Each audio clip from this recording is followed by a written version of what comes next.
결혼 후에 부모님과 함께 살고 있을 때입니다. 아내는 첫째 아이 출산을 앞두고 있었습니다.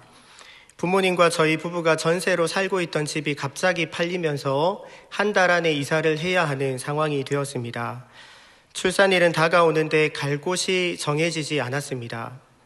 마음이 급하셨던 어머니는 혼자 발품을 팔아 집을 알아보시다가 전세 계약을 하셨습니다. 집주인은 교회를 다니시는 권사님이었다고 합니다. 믿는 사람들끼리 말이 잘 통했고 어머니는 그날 계약금을 지불하고 돌아오셨습니다. 손주가 곧 태어나니까 마음이 급하셨던 것입니다. 문제는 우리 식구가 살기에는 집이 너무 비좁았습니다. 나머지 가족들이 그날 저녁에 집을 보고 와서 이사가 어렵다고 판단을 했습니다.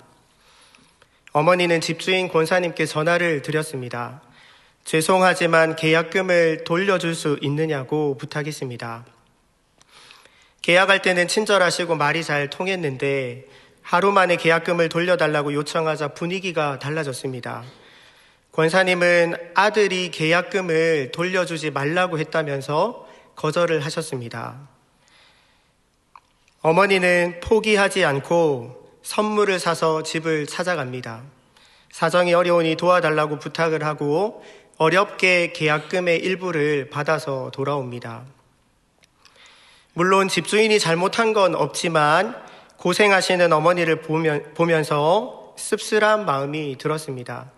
만약에 그분이 권사님이 아니었다면 덜 서운했을 것 같습니다. 믿는 사람도 다 똑같구나라는 생각을 지울 수가 없었습니다. 제가 전도사일 때 있었던 일입니다. 집 앞에 주차를 했는데 운전이 서툴렀던 앞집 아주머니가 제 차에 접촉사고를 냈습니다. 보험료가 오르는 것을 걱정하신 아주머니는 현금으로 보상하겠다고 말씀하셨습니다. 여러분, 제가 어떻게 했을까요? 전도사였던 제가 어떻게 했을까요? 저는 정비소에 가서 수리비를 물어보고 정확한 금액을 요구했습니다. 큰 금액은 아니었지만 흠집도 많고 연식이 오래된 제 차를 보시면서 아주머니는 씁쓸해 하셨습니다. 아주머니는 건너집도 아니고 바로 앞집에 살고 있던 저에게 어느 정도의 아량을 기대했던 것 같습니다. 그 뒤로 아주머니와 저는 마주칠 때마다 어색하고 불편했습니다. 당시에는 제가 잘못한 게 없다고 생각했지만 시간이 지날수록 후회가 밀려왔습니다. 신앙 양심이 불편해졌습니다. 앞집 아주머니가 교회를 안 다니는 것을 알았지만 그 일 때문에 전도를 할 수가 없었습니다. 지금도 그때를 생각하면 부끄럽고 후회가 됩니다. 법적으로 윤리적으로 문제가 없어도 신앙 양심에 거리끼고 하나님 앞에서 부끄럽다면 그런 행동은 절대로 해서는 안 됩니다. 우리는 세상에 속한 사람이 아니라 어두운 세상에서 빛과 소금으로 살아야 하는 하나님 나라 백성이기 때문입니다. 오늘은 천국 복음 시리즈 17번째 시간입니다. 우리는 수요일마다 마태복음 말씀을 통해서 하나님 나라에 대해서 배우고 있습니다. 여러분, 하나님 나라는 무엇일까요? 사실 하나님 나라는 어려운 주제입니다. 왜냐하면 눈에 보이지 않고 손에 잡히지 않는 영적인 세계이기 때문입니다. 그럼에도 불구하고 하나님 나라를 아는 것은 너무나 중요합니다. 우리는 하나님 나라 백성으로 부름받았고 삶의 모든 영역 속에서 하나님 나라를 이루고 하나님 나라를 누리며 살아가야 하기 때문입니다. 하나님 나라를 이해할 때 기억해야 할 몇 가지 전제가 있습니다. 먼저 하나님 나라는 내세가 아닙니다. 조금 더 정확하게 말하면 하나님 나라 이퀄 내세라는 등식은 틀렸다는 말입니다. 물론 예수님을 믿으면 죽어서 천국에 들어갑니다. 내세에서 누리는 하나님 나라가 분명히 있지만 그것이 다가 아니라는 뜻입니다. 복음과 하나님 나라에 대한 대표적인 오해 중 하나는 예수님 믿는 것을 천국행 티켓을 획득하는 정도로 생각하는 것입니다. 예수님을 믿는다고 신앙 고백을 하기만 하면 지금 내가 어떻게 살든지 천국이 보장되었다고 생각하는 것은 하나님 나라에 대한 바른 이해가 아닙니다. 하나님 나라는 예수님을 통해 이 땅에서 이미 시작이 되었습니다. 내세뿐만 아니라 지금 이 순간에도 하나님이 다스리시는 나라가 바로 하나님의 나라입니다. 우리는 죽어서 천국에 들어가는 것뿐만 아니라 지금 이곳에서부터 하나님의 나라를 누리면서 살아가야 합니다.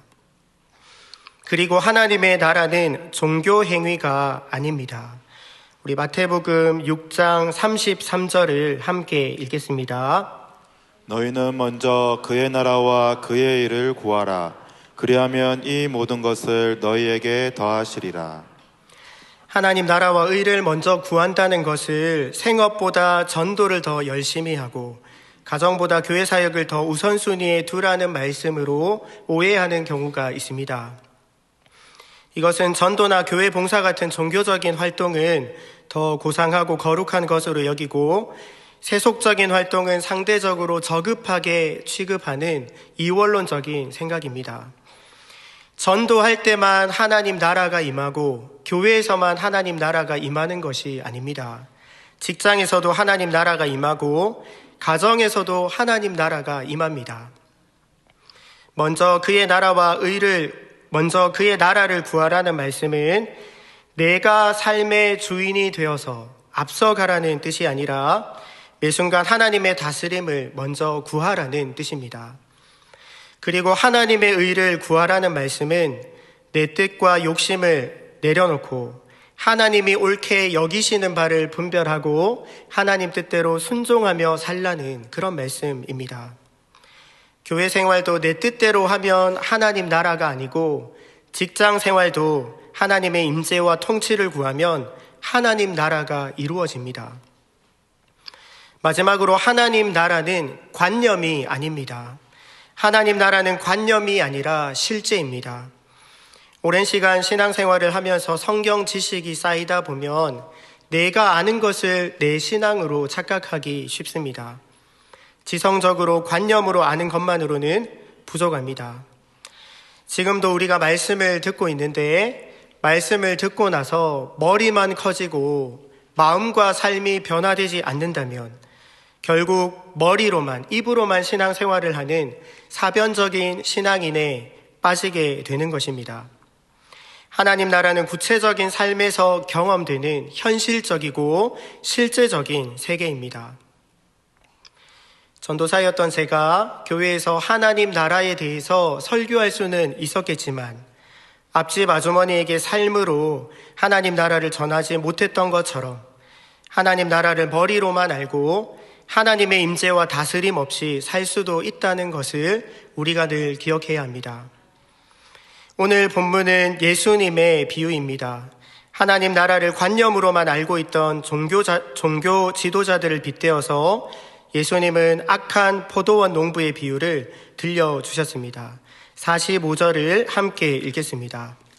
대제사장들과 바리새인들이 예수의 비유를 듣고 자기들을 가리켜 말씀하심인 줄 알고 비유에 나오는 악한 포도원 농부가 바로 종교 지도자들임을 밝히고 있습니다. 비유의 내용은 이렇습니다. 주인이 멋진 포도원을 만들고 농부들에게 세를 주고 타국으로 떠납니다. 때가 되어서 포도원 소출을 받으려고 종들을 보냅니다. 그러자 농부들은 종들을 때리고 죽입니다. 주인은 처음보다 더 많은 종들을 보냈지만 악한 농부들은 똑같이 종들을 죽입니다. 마지막으로 주인은 자기 아들을 보냅니다. 아들은 공경할 거라고 생각했지만 악한 농부들은 아들을 포도원 밖으로 쫓아내고 죽입니다. 예수님은 여기까지 말씀하신 후에 사람들에게 질문합니다. 포도원 주인이 올 때에 이 농부들을 어떻게 하겠느냐? 그러자 사람들이 대답합니다. 이 악한 자들을 진멸하고 포도원은 다른 농부들에게 줄 것입니다. 라고 말씀합니다. 이어서 43절은 이렇게 말씀하는데 중요하니까 우리 다 함께 읽어보겠습니다. 그러므로 내가 너희에게 이르노니 하나님의 나라를 너희는 빼앗기고 그 나라의 열매 맺는 백성이 받으리라. 악한 포도원 농부의 비유는 마태, 마가, 누가복음에 모두 등장합니다. 하지만 43절의 내용은 마태복음에만 특별하게 나옵니다. 마태복음만 특별하게 이 비유와 하나님 나라를 연결하고 있습니다. 오늘 본문에서 하나님 나라를 이해하는 중요한 개념들이 등장하는데 말씀을 통해 하나님 나라를 관념으로 아는 정도가 아니라 우리 삶에 하나님 나라가 구체적으로 임하고 풍성하게 누리게 되기를 소망합니다. 본문에서 발견할 수 있는 하나님 나라의 중요한 개념은 첫째, 땅입니다.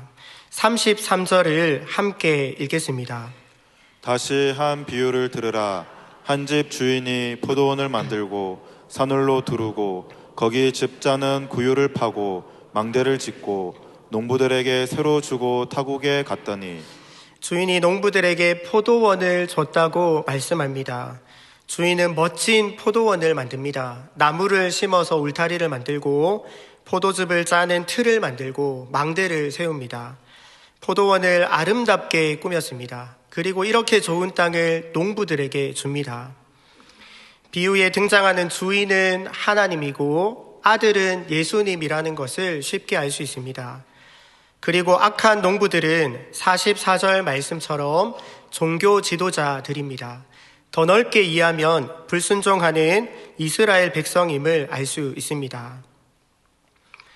주인은 좋은 포도원을 농부들에게 주었지만 악한 농부들은 배은망덕하게 행동합니다. 하나님은 이스라엘 백성들에게 좋은 땅을 주셨지만 이스라엘 백성들은 하나님께 불순종합니다. 결국 어떻게 되었을까요? 좋은 땅, 포도원에서 쫓겨나고 심판을 당할 것입니다. 성도 여러분, 우리가 잘 알고 있는 어떤 이야기가 생각나지 않으신가요? 창세기 2장, 3장에 나오는 에덴 동산 이야기와 너무나 비슷합니다. 하나님은 사람을 땅의 존재로 만드셨습니다. 사람을 흙으로 만드시고 땅이 없으면 살 수 없는 존재로 만드셨습니다.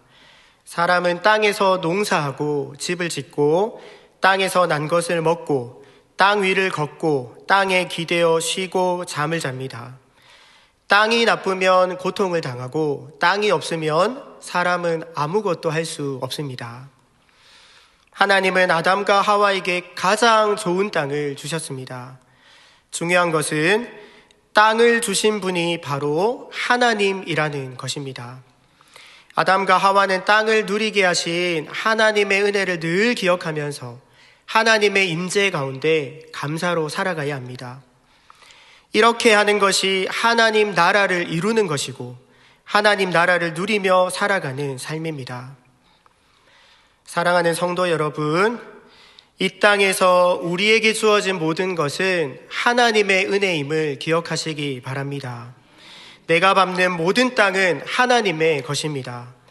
이 땅에서 행하는 모든 삶이, 이 땅에서 누리는 모든 복이 하나님의 은혜임을 믿으시기 바랍니다. 출애굽기 3장에는 하나님께서 떨기나무 불꽃으로 나타나셔서 모세를 부르시는 장면이 나옵니다.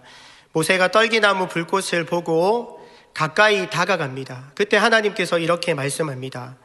하나님이 가라사대 이리로 가까이 하지 말라.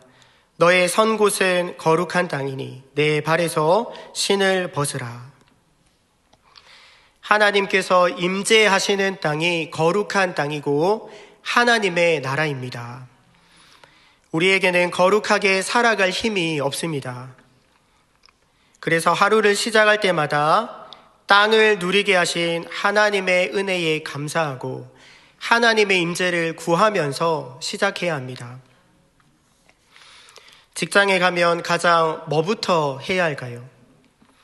일하기 전에 컴퓨터도 켜야 하고 커피도 한잔 해야 하고 일하기 편한 복장으로 옷도 갈아입어야 되겠지만 가장 먼저 하나님의 임재를 구하는 기도를 해야 합니다. 하나님, 이곳에 임재해 주시기를 원합니다.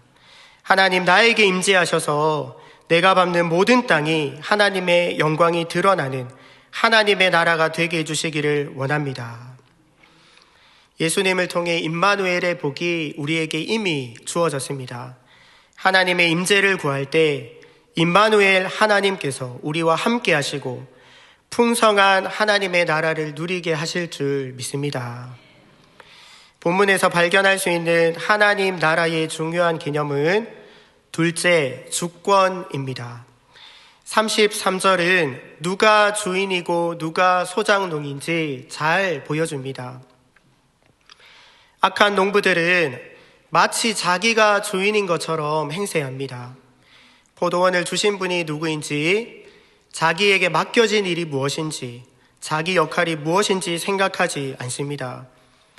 주인의 권위에 순종하지 않습니다. 오히려 주인의 아들이 포도원에 왔을 때 아들을 쫓아내고 죽입니다. 기가 막히는 상황입니다. 예수님이 악한 포도원 농부의 비유를 말씀하신 것은 종교 지도자들의 질문 때문입니다. 우리 화면을 보고 우리 말씀을 다 같이 한번 읽어보겠습니다. 예수께서 성전에 들어가 가르치실세 대제사장들과 백성의 장로들이 나와 가로되 내가 무슨 권세로 이런 일을 하느뇨? 또 누가 이 권세를 주었느뇨? 이 질문에 대한 답변으로 예수님께서 비유의 말씀을 들려줍니다. 대제사장과 장로들은 예수님께 무슨 자격으로 성전에서 가르치느냐고 묻고 있습니다. 하나님 나라를 관념으로만 알고 정작 하나님 뜻대로 살지도 않는 자들이 성전의 주인 되시는 예수님께 권한을 들먹이면서 주인 행세하고 있습니다. 성도 여러분, 내 삶의 주인이 내가 아니라 하나님이심을 기억하시기 바랍니다. 하나님 나라의 핵심은 주권자가 하나님이라는 것입니다. 하나님이 통치하시면 하나님의 나라이고 내가 통치하면 하나님 나라가 아닙니다. 내 삶의 주인이 하나님이심을 알고 그분의 주권을 인정할 때 하나님 나라가 이루어집니다. 인생이 내 뜻대로 안 되고 예상치 못한 문제들이 찾아와도 불평하거나 낙심하지 마시기 바랍니다. 인생의 주인이 내가 아닙니다. 하나님의 주권을 인정하고 인생의 핸들을 하나님께 맡겨드려야 합니다. 에덴 동산에서 선악과는 아담과 하와가 어떤 존재인지를 보여주는 중요한 장치입니다. 아담은 선악과를 보면서 주제 파악을 해야 합니다. 하나님이 명령하시는 분이시고 자신은 순종하는 존재라는 것을 깨달아야 합니다. 하나님이 주권자이시고 통치자라는 것을 선악과를 보면서 늘 생각하는 것입니다. 하지만 아담과 하와는 선악과를 따먹습니다. 마치 에덴 동산에서 하나님 행세를 합니다. 여기서 중요한 대목이 있는데 뱀이 유혹을 했다는 것입니다. 먹음직도 하고 보암직도 하고 지혜롭게 할 만큼 탐스러워서 선악과를 따먹었지만 언뜻 보면 내가 선악과를 따먹은 것 같지만 영적으로 들여다보면 마귀의 유혹에 넘어가서 마귀에게 복종한 것입니다. 사랑하는 성도 여러분, 마귀는 끊임없이 하나님 나라를 대적합니다. 내 마음대로, 내 욕심대로 살라고 충동합니다. 마귀의 유혹에 넘어가면 어떻게 될까요? 악한 포도원 농부들이 주인의 아들을 포도원 밖으로 쫓아내고 죽이는 것처럼 우리 마음 중심에서 예수님을 쫓아내고 내 마음대로 살아갑니다. 내가 내 삶의 주인인 것 같지만 절대로 그렇지 않습니다. 마귀의 종이 되는 것입니다. 내가 내 인생의 주인인 것처럼 착각하게 만드는 것이 마귀의 전략입니다. 마태복음 21장에서 예수님은 예루살렘에 입성합니다. 예수님을 향한 하나님의 뜻은 십자가에서 죽는 것입니다. 악한 포도원 농부와 같은 종교 지도자들이 위협해도 예수님은 멈추지 않습니다. 죽기까지 순종합니다. 아버지가 보내셨기에 아들은 순종합니다. 하나님의 자녀된 믿음의 동력자 여러분, 내 삶의 주인 되시고 아버지 되시는 하나님을 기억하고 죽기까지 순종하신 예수님을 바라보시면서 하나님의 나라를 이루어 가시기를 축복합니다. 본문에서 발견할 수 있는 하나님 나라의 중요한 개념은 셋째, 언약입니다. 국가의 3요소를 아실 것입니다. 영토, 주권, 국민입니다. 하나님 나라도 원리는 동일합니다. 우리가 앞서서 땅과 주권에 대해서 살펴보았습니다. 하나님 나라를 이루어가는 또 다른 중요한 개념이 있는데 그것이 바로 언약입니다. 언약에 어떻게 반응하느냐에 따라서 하나님의 나라의 백성의 지위가 결정되기 때문입니다. 33절을 보면 주인과 농부들 사이에 약속이 있었다는 것을 알 수 있습니다. 실과 때가 가까움에 그 실과를 받으려고 자기 종들을 농부들에게 보내니 라고 말씀합니다. 농부들은 주인의 포도원에서 열심히 농사를 하다가 포도를 수확하면 주인에게 소출을 드려야 합니다. 하지만 농부들은 주인과의 약속을 지키지 않습니다. 언약에 신실하지 못한 자들은 어떻게 될까요? 우리 43절 말씀을 한 번 더 읽겠습니다. 그러므로 내가 너희에게 이르노니 하나님의 나라를 너희는 빼앗기고 그 나라의 열매 맺는 백성이 받으리라. 아멘. 하나님 나라 백성은 하나님과의 언약에 신실해야 한다고 성경은 일관되게 우리들에게 가르쳐주고 있습니다. 하나님은 에덴 동산에서 아담에게 선악과 언약을 주셨습니다. 광야 이스라엘 백성들은 시내산에서 언약을 맺습니다. 이스라엘 백성은 십계명을 신실하게 이행하면서 하나님 백성답게 살아야 합니다. 우리도 마찬가지입니다. 예수님이 우리의 새로운 언약이 되셨습니다. 예수님을 믿는다는 것은 단순한 신앙 고백이 아닙니다. 주인이 바뀌는 것이고 그분의 신부가 되는 것이고 예수님의 가르침을 따르는 제자가 되는 것입니다. 마태복음 5장, 6장, 7장에 산상수훈 말씀이 나오는데 예수님의 말씀을 따라 살아가는 것입니다. 예수님을 삶의 주인으로 모시고 내가 밟는 모든 땅마다 그분과 동행하면서 하나님 나라 백성의 아름다운 열매를 맺어가는 저와 여러분이 되기를 축복합니다. 이렇게 살아갈 때 우리 삶에 하나님 나라가 풍성하게 누려질 뿐만 아니라 우리를 통해서 천국 복음이 능력 있게 전해질 줄 믿습니다. 아파트에 주차해놓은 제 차를 긁었다는 연락을 받았습니다. 2번 그런 일이 있었습니다. 제가 어떻게 했을까요? 오래전에 앞집 아주머니에게 차 수리비를 정확하게 받고 나서 두고두고 후회를 많이 했기 때문에 차 상태를 보고 괜찮다고 말씀을 드렸습니다. 2번째 분에게 전화가 왔습니다. 그냥 넘어갈 수 없으니까 다음에 꼭 식사를 대접하겠다고 전화를 주셨습니다. 그 뒤로 한 번 또 연락을 주셔서 제가 급하게 한번 도와드리기도 했습니다. 제가 이번 희망행복 축제에 당당하게 초청을 했고 오시기로 했습니다. 다른 사람이 차를 긁어도 보상받지 말라고 말씀드리는 것이 아닙니다. 보상 받으셔도 됩니다. 지극히 개인적인 저의 경험을 통해 깨달은 하나님 나라 백성의 삶의 원리를 함께 나누는 것입니다. 하나님 나라 백성은 세상 윤리나 도덕을 초월합니다. 법적으로 문제되지 않더라도 다른 사람들이 문제가 안 된다고 하더라도 신앙 양심에 거리낀다면 선택하면 안 되는 것입니다. 내 이웃을 내 몸과 같이 사랑하라는 하나님의 법을 기준 삼아 살아가기에 수준 높은 삶을 살게 되는 것입니다. 희망 행복 축제가 지난주부터 시작이 되었습니다. VIP를 초청하기 위해서 많이 수고하신 줄 압니다. 전도가 참 어렵습니다. 전도하려면 참아야 합니다. 손해를 봐야 합니다. 내 돈을 써야 합니다. 더 친절해야 합니다. 베풀어야 합니다. 먼저 다가가고 사랑의 손길을 내밀어야 합니다. 우리 교회에서 매년 희망 행복 축제를 경험하면서 선교적 삶을 훈련하고 있다고 생각합니다.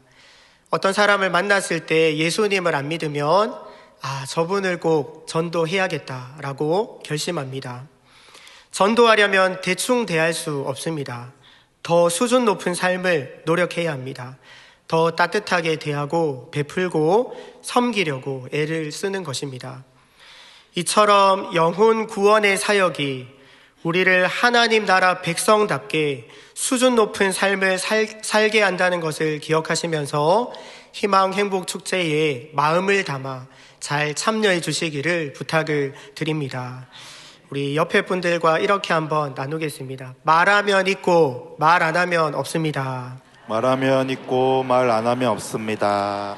22일, 25일, 29일 3번 남았는데 이번에도 힘써 동참하시고 희망 행복 축제가 끝나더라도 매 순간 선교적 삶을 살고 예수님을 붙들고 하나님 나라 백성으로 살아가시는 모든 성도님들이 되시기를 예수님의 이름으로 축복합니다.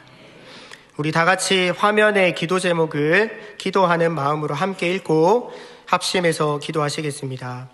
하나님 아버지, 하나님 나라의 백성으로 불러주셔서 감사합니다. 이 땅에서 살아가는 모든 삶이 하나님의 은혜임을 고백합니다. 새 언약 되시는 예수님을 주인 삼아 언제나 주님과 동행하며 예수님의 말씀을 따라 제자의 삶을 살아가게 하옵소서. 남은 희망 행복 축제에도 많은 VIP들이 와서 예수님을 믿게 하시고 일평생 선교적 삶을 살아가는 우리들이 되게 하여 주옵소서. 우리 다 같이 예수님을 마음에 초청하면서 우리 삶에 하나님의 나라가 풍성하게 이루어지기를 소망하면서 또 희망 행복 축제를 두고 VIP들을 생각하면서 우리 합심해서 함께 기도하시겠습니다. 하나님 아버지 감사합니다. 우리를 하나님의 자녀로 하나님의 백성으로 불러주시고 하나님의 나라를 누리며 이루며 살아갈 수 있도록 은혜를 주시니 참으로 감사합니다. 하나님 앞에 합당하지 못하고 부끄럽게 살았던 우리의 모든 부족한 모습과 삶을 하나님 앞에 고백하오니 용서하여 주시고 우리 마음속에 예수님 임재하여 주시고 날마다 하나님과 동행하며 거룩한 땅을 이루고 하나님의 나라를 이루어 살아가는 우리 모두가 되게 하여 주옵소서. 영혼 구원의 귀한 축제를 허락하시니 감사합니다. 남은 희망 행복 축제 가운데도 넘치는 은혜를 더하여 주시고 간절한 마음을 두고 또 기도하며 초청하는 VIP들이 발걸음할 수 있도록 도와주시고 생명의 역사가 풍성하게 일어나는 우리 교회와 우리의 모든 삶이 되도록 역사하여 주시옵소서. 하나님, 우리를 하나님 나라 백성으로 불러주셔서 감사합니다. 새 언약 되시는 예수님을 주인 삼고 이 땅에 실제하는 하나님 나라를 이루고 누리는 우리들이 되게 하옵소서. 희망 행복 축제에 큰 은혜를 베풀어 주셔서 우리 교회를 통해 생명이 살아나는 놀라운 역사가 풍성하게 나타나게 하시고 특별히 오랫동안 가족 구원을 위해 기도하는 간절한 기도의 제목마다 풍성하게 응답하여 주옵소서. 우리 주 예수 그리스도의 이름으로 기도드립니다. 아멘.